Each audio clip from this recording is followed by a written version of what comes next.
함께 기도함으로써 2020년 8월 2일 주일 예배를 드리겠습니다. 오늘은 제가 하나님께 기도하겠습니다. 사랑이 많으신 하나님 아버지, 오늘 우리가 하나님께 예배를 드리기 위해 모였습니다. 우리가 지금 서로 만날 수 없지만 마음과 마음이 연결되어 하나됨으로써 예배를 드립니다. 우리가 하나님 아버지의 사랑 안에서 하나님의 자녀들이고 우리가 한 가족임을 알게 하여 주옵소서. 우리가 그 사랑 안에서 하나님을 아버지로 부를 수 있게 하시니 감사합니다. 우리가 이 땅에 살면서 하나님의 사람으로서 살게 하시고 하나님의 말씀을 실천하는 사람이 되게 하여 주옵소서. 그리고 우리를 통해서 하나님이 하시고자 한 일들을 행하시옵시고 하나님의 나라가 이 땅에 임하길 원합니다. 많은 사람들이 우리를 통해 하나님의 사랑과 평화를 알고 누리기를 원합니다. 이것을 위해 우리에게 힘과 용기 그리고 지혜를 주옵소서. 우리 교회와 중고등부 공동체를 위해 기도합니다. 코로나 사태 속에서도 하나님을 사랑하여 예배를 드리는 우리를 기억하시고 도와주옵소서. 담임 목사님과 교육자들 가운데 하나님께서 함께 하시고 하나님과 교회를 위해 헌신하는 모든 사람들을 축복합니다. 하나님 아버지, 우리 중고등부 공동체를 축복하여 주옵소서. 우리 학생들과 선생님들 한 사람 한 사람 그 이름을 기억하시고 삶을 돌보아 주옵소서. 하나님께서 허락하신 이 공동체가 하나님의 돌보심으로 오래전부터 하나님께서 계획하신 열매들을 맺게 하여 주옵소서. 우리가 서로를 위해 기도하고 서로를 섬김으로써 하나님의 사랑이 우리 공동체 안에 있다는 것을 깨닫게 하여 주옵소서. 우리가 서로를 위해 기도하고 서로를 섬김으로써 하나님의 사랑이 우리 공동체 안에 있다는 것을 깨닫게 하여 주옵소서. 우리 중고등부를 위해 중보하는 모든 사람들을 하나님께서 기억하시고 축복하여 주옵소서. 하나님의 뜻과 말씀이 우리 교회와 중고등부 공동체를 통해 이 땅 가운데 이루어지길 원합니다. 예배의 시작부터 끝까지 하나님께서 함께 하시고 하나님의 말씀을 전하는 자나 듣는 자나 다 하나님께 배우게 하소서. 우리의 모든 생각과 마음을 아시는 하나님의 임재를 원합니다. 예수님 이름으로 기도합니다. 아멘. 오늘 함께 나눌 말씀 본문은 창세기 22장 11절부터 14절까지입니다. 창세기 22장 11절부터 14절까지입니다. 우리 함께 읽겠습니다. 그때 주님의 천사가 하늘에서 아브라함아 아브라함아 하고 그를 불렀다. 아브라함이 대답하였다. 예, 여기 있습니다. 천사가 말하였다. 그 아이에게 손을 대지 말아라. 그 아이에게 아무 일도 하지 말아라. 내가 너의 아들, 너의 외아들까지도 나에게 아끼지 아니하니 내가 하나님 두려워하는 줄을 내가 이제 알았다. 아브라함이 고개를 들고 살펴보니 숯불 속에 숫양 한 마리가 있는데 그 뿔이 숯불에 걸려 있었다. 가서 그 숫양을 잡아다가 아들 대신에 그것으로 번제를 드렸다. 이런 일이 있었으므로 아브라함이 그곳 이름을 여호와 이레라고 하였다. 오늘날까지도 사람들은 주님의 산에서 준비될 것이다는 말을 한다. 아멘.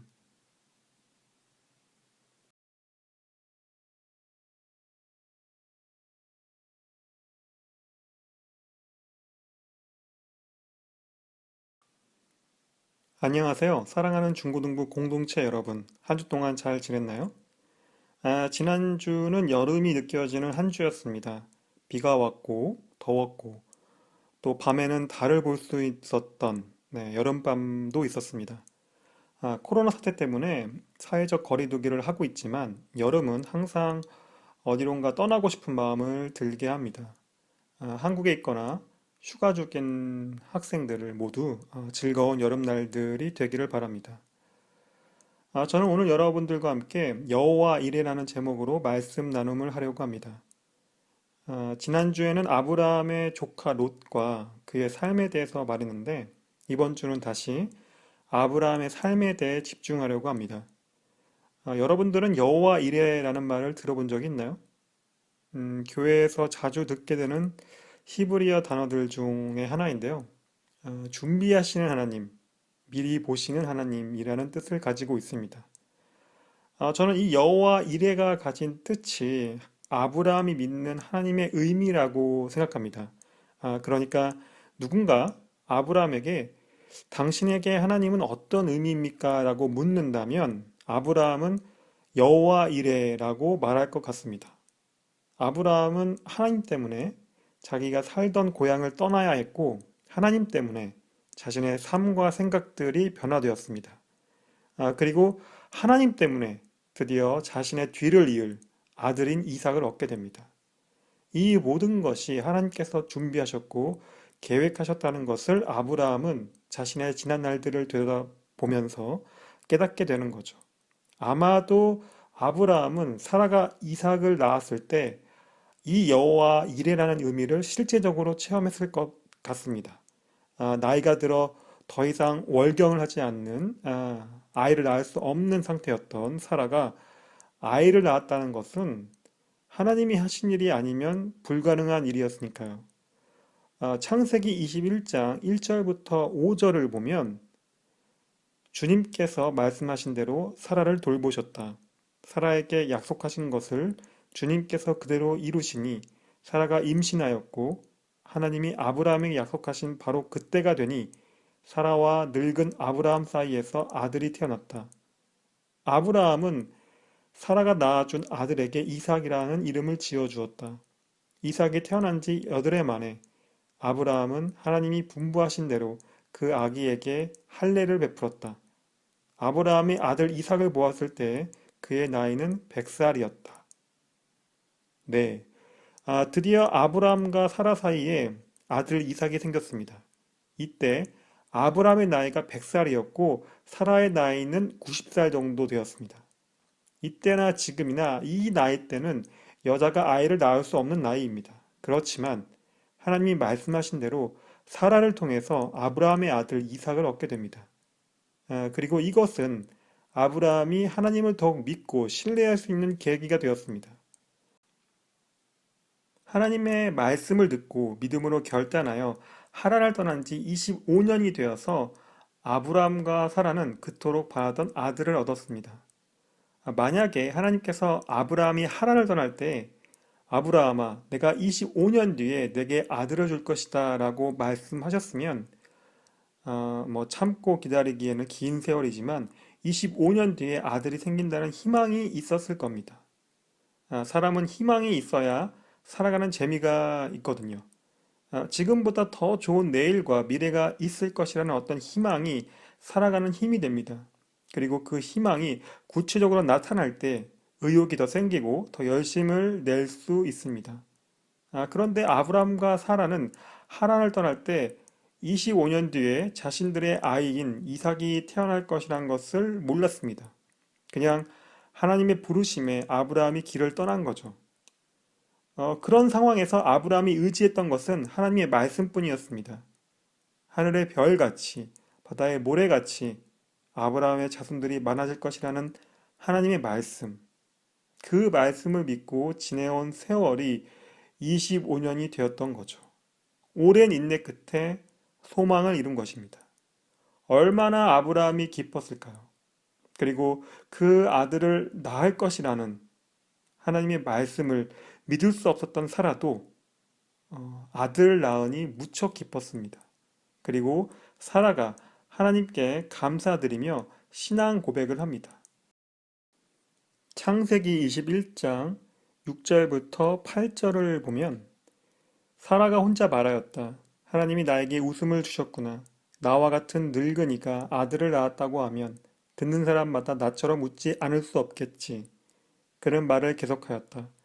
사라가 자식들에게 젖을 물리게 될 것이라고 누가 아브라함에게 말할 엄두를 내었으랴. 그러나 내가 지금 늙은 아브라함에게 아들을 낳아주지 않았는가. 아기가 자라서 젖을 떼게 되었다.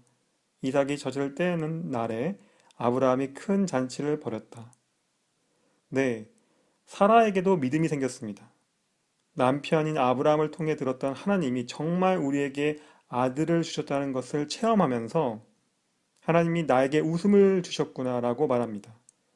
이것은 예전에 사라가 이 나이에 무슨 자식을 얻는 기쁜 일이 있을까라고 말했던 것과는 다른 모습입니다.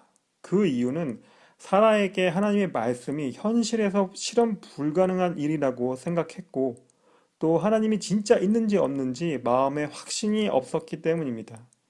아브라함과 결혼한 이후 몇십 년 동안 아이를 낳지 못했다는 것을 주변 사람들이 다 알고 가끔은 그 사람들이 했던 말들도 알게 모르게 들었던 사라였습니다. 그런데 이제는 이삭을 낳음으로써 그런 마음의 어려움들로부터 벗어나게 되었습니다. 이 이삭이라는 이름의 뜻은 그가 웃을 것이다입니다. 그 이름의 뜻처럼 아들 이삭은 아브라함과 사라에게 큰 기쁨이 되었습니다. 그렇게 아브라함과 사라의 사랑을 받으며 이삭은 점점 성장했습니다. 그러던 어느 날 하나님께서 아브라함에게 이렇게 말씀하셨습니다. 창세기 22장 1절부터 4절을 보면 이런 일이 있은 지 얼마 뒤에 하나님이 아브라함을 시험해 보시려고 그를 부르셨다. 아브라함아 하고 부르시니 아브라함은 예, 여기에 있습니다 하고 대답하였다. 하나님이 말씀하셨다. 너의 아들, 내가 사랑하는 외아들 이삭을 데리고 모리아 땅으로 가거라. 내가 너에게 일러주는 산에서 그를 번제물로 바쳐라. 아브라함이 다음날 아침에 일찍 일어나서 나귀의 등에 안장을 얹었다. 그는 두 종과 아들 이삭에게도 길을 떠날 준비를 시켰다. 번제에 쓸 장작을 다 쪼개어 가지고서 그는 하나님이 그에게 말씀하신 그곳으로 길을 떠났다. 사흘 만에 아브라함은 고개를 들어서 멀리 그곳을 바라볼 수 있었다. 네. 우리가 성경 속의 이야기들을 어릴 때부터 들어서 자주 들은 이야기들은 별로 감동 없이 듣게 됩니다. 왜냐하면 이미 그 이야기가 어떻게 시작하고 끝나는지를 알기 때문입니다. 우리가 영화나 연극 같은 것을 볼 때 누군가가 먼저 본 사람이 우리에게 미리 그 내용을 이야기하면 보는 재미가 좀 떨어질 때가 있죠. 그런 경우를 이제 스포일러라고 하는데요. 그럼에도 불구하고 우리가 전체적인 내용보다 등장하는 인물들 간의 마음과 행동들, 또 그들의 말들을, 그러니까 그 인물들의 심리 상태들을 생각하면서 본다면 더 큰 감동과 재미가 있습니다. 마찬가지로 성경을 읽을 때도 다 아는 내용으로 읽기보다는 왜 이때 하나님께서 이렇게 말씀하셨을까?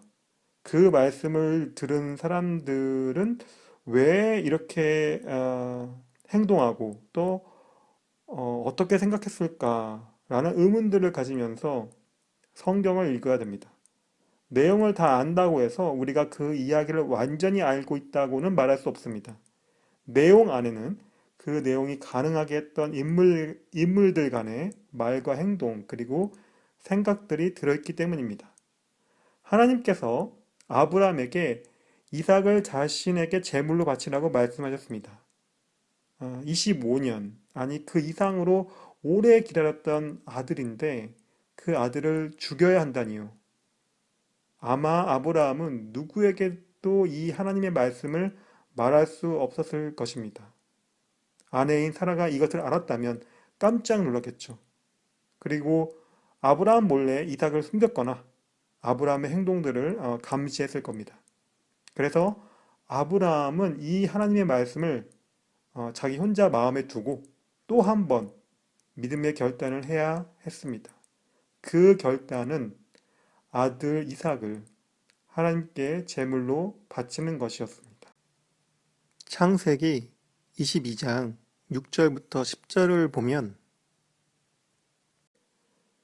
아브라함은 번제에 쓸 장작을 아들 이삭에게 지우고 자신은 불과 칼을 챙긴 다음에 두 사람은 함께 걸었다.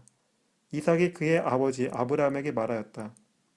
그가 아버지하고 부르자 아브라함이 얘야 왜 그러느냐 하고 대답하였다. 이삭이 물었다. 불과 장작은 여기에 있습니다마는 번제로 바칠 어린 양은 어디에 있습니까? 아브라함이 대답하였다. 얘야 번제로 바칠 어린 양은 하나님이 손수 마련하여 주실 것이다. 두 사람이 함께 걸었다. 그들이 하나님이 말씀하신 그곳에 이르러서 아브라함은 거기에 제단을 쌓고 제단 위에 장작을 벌려 놓았다. 그런 다음에 제 자식 이삭을 묶어서 제단 장작 위에 올려 놓았다. 그는 손에 칼을 들고서 아들을 잡으려고 하였다. 네, 아브라함이 자신의 아들 이삭을 하나님께 바치려는 이 모습은 하나님을 믿지 않는 사람들이 보기에는 정말 미친 거죠. 하나님을 믿어도 자신의 아들을 죽이면서까지 믿어야 한다는 것을 이해할 수 없고 또 상식적으로 보이지도 않을 겁니다. 또한 하나님을 믿는 사람들이 보기에도 이해할 수 없는 행동일 것입니다. 정말 아들을, 내 자녀를 죽이면서까지 하나님을 믿어야 하는 것인가? 라는 의문을 가질 것입니다. 이것은 아브라함이 내린 믿음의 결단입니다. 제가 지난주 말씀 나눔에서 또 말했듯이 아브라함의 믿음은 아브라함의 것입니다. 아브라함이 이렇게 결단을 내린 것은 하나님을 믿는 아브라함의 믿음에서 비롯된 것입니다. 지난 25년 넘게 하나님께서 자신과 함께 하셨고 또 인간이 할 수 없는 하나님의 능력을 직접 체험했기 때문입니다. 아브라함은 분명 하나님이 자신과 한 약속과 하나님의 계획을 믿었을 것입니다. 하나님이 아들 이삭을 주셨기에 다시 가져가시는 것도 하나님 외에는 없다는 것을 알았을 겁니다. 이것이 아브라함의 믿음이었습니다. 그리고 하나님께서 아브라함의 이 믿음에 감동하셨습니다. 오늘 우리가 함께 읽은 본문 말씀을 보면 그때에 주님의 천사가 하늘에서 아브라함아 아브라함아 하고 그를 불렀다. 아브라함이 대답하였다. 예, 여기 있습니다. 천사가 말하였다. 그 아이에게 손을 대지 말아라. 그 아이에게 아무 일도 하지 말아라. 네가 너의 아들, 너의 외아들까지도 나에게 아끼지 아니하니 내가 하나님 두려워하는 줄을 내가 이제 알았다. 아브라함이 고개를 들고 살펴보니 숯불 속에 숫양 한 마리가 있는데 그 뿔이 숯불에 걸려 있었다. 가서 그 숫양을 잡아다가 아들을 대신해 그것으로 번제를 드렸다. 이런 일이 있었으므로 아브라함이 그곳 이름을 여호와 이레라고 하였다. 오늘날까지도 사람들은 주님의 산에서 준비될 것이다는 말을 한다. 네. 하나님께서도 아브라함의 마음을 아시고 급하게 아브라함을 부르셨고 하나님께서 아브라함의 믿음을 인정하셨습니다. 하나님이 인정하신 믿음. 이것이 아브라함을 믿음의 조상이라고 부르는 이유라고 생각합니다. 그리고 이삭 대신 제물로 드려지는 이 숫양. 저는 이 숫양이 하나님께서 우리에게 감당할 수 없는 시험은 허락하지 않는다는 것을 보여준다고 생각합니다. 정말 하나님께서는 다 계획이 있으십니다. 그 계획 속에 이루어지는 것들을 우리가 다 알 수 없어서 답답하고 짜증이 날 때가 있고 하나님에 대한 의심 또는 하나님을 잊고 살아갈 때가 있을 겁니다. 그렇지만 하나님께서는 그런 순간에도 우리를 통해 자신의 계획을 이루시고 있습니다. 자기 아들을 제물로 바치려고 했는데 순양이 대신 제물로 바쳐질 것을 아브라함이 알았을까요? 왜 순양이 그때 거기에 나무에 뿔이 걸려 있었을까요? 이 알 수 없는 하나님의 계획, 우리가 이 계획을 믿고 인내한다면 하나님의 계획 속에서 이루어지는 하나님의 축복을 받게 될 것입니다. 자신의 아들을 아끼지 않고 하나님께 바치려고 했던 아브라함을 하나님께서는 축복하십니다. 창세기 22장 15절부터 19절을 보면 주님의 천사가 하늘에서 두 번째로 아브라함을 불러서 말하였다. 주님의 말씀이다. 내가 친히 맹세한다. 네가 이렇게 너의 아들까지, 너의 외아들까지 아끼지 않았으니 내가 반드시 너에게 큰 복을 주며 너의 자손이 크게 불어나서 하늘의 별처럼 바닷가의 모래처럼 많아지게 하겠다. 너의 자손은 원수의 성을 차지할 것이다. 내가 나에게 복종하였으니 세상 모든 민족이 내 자손의 덕을 입어서 복을 받게 될 것이다. 아브라함이 그의 종들에게로 돌아왔다. 그들은 브엘세바 쪽으로 길을 떠났다. 아브라함은 브엘세바에서 살았다. 오늘 말씀 나눔을 정리하겠습니다. 아브라함과 사라는 하나님이 말씀하신 대로 아들 이삭을 얻었습니다. 그렇지만 몇 년 뒤에 하나님께서 아브라함에게 아들 이삭을 제물로 바치라고 하셨습니다. 아브라함은 다시 한번 믿음의 결단으로 아들 이삭을 하나님께 드리려고 했습니다. 아들을 주신 하나님이시니 그 아들을 가져가실 수 있는 것도 하나님이라는 것을 아브라함은 알았습니다. 어떤 상황 속에서도 하나님의 계획이 있다는 것을 지난 세월 동안 아브라함이 알았던 것입니다. 이러한 아브라함의 믿음을 하나님께서 인정하셨고 하나님께서는 아브라함을 축복하셨습니다. 사랑하는 중고등부 공동체 여러분, 우리의 앞날을 우리가 알 수 없습니다. 그렇지만 하나님께서 우리의 이름을 아시고 우리의 삶을 알고 있습니다. 우리가 하나님을 믿고 신뢰한다면 우리가 그 믿음을 지키고 인내하면서 하나님의 축복이 우리에게 있을 것이라는 확신을 가지며 매일 하루를 살아가길 원합니다. 지금 이 시간 우리 함께 기도하겠습니다. 소리내어 기도해도 좋고 조용히 기도해도 좋습니다. 오늘 함께 들은 말씀들을 생각하면서 우리의 이름을 알고 우리의 삶을 아신 하나님께 우리의 꿈과 비전을 위해 기도합시다. 우리의 믿음이 연약해지지 않도록 하나님께 위로와 평안을 구합시다. 지금 이 시간 하나님 앞에서 우리의 마음을 다해 기도합시다.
예수님 이름으로 기도합니다.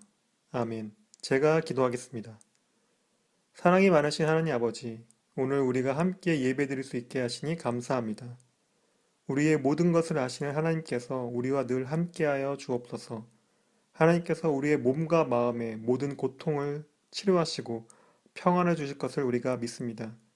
우리의 믿음이 약해지지 않게, 우리의 믿음이 흔들리지 않도록 하늘의 별과 같은, 바다와 모래 같은 풍성한 축복이 우리의 삶에 구체적으로 있게 하여 주옵소서.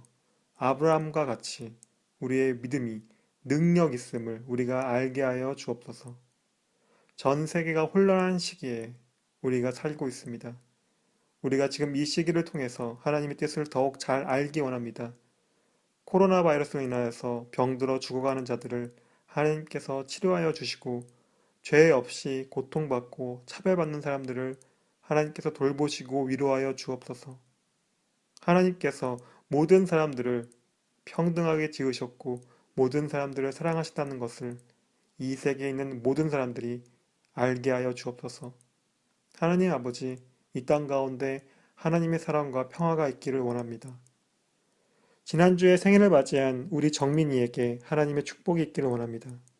정민이를 통하여서 하나님의 뜻을 이루시고 하나님의 계획 가운데 건강하게 돌보시고 동행하여 주옵소서.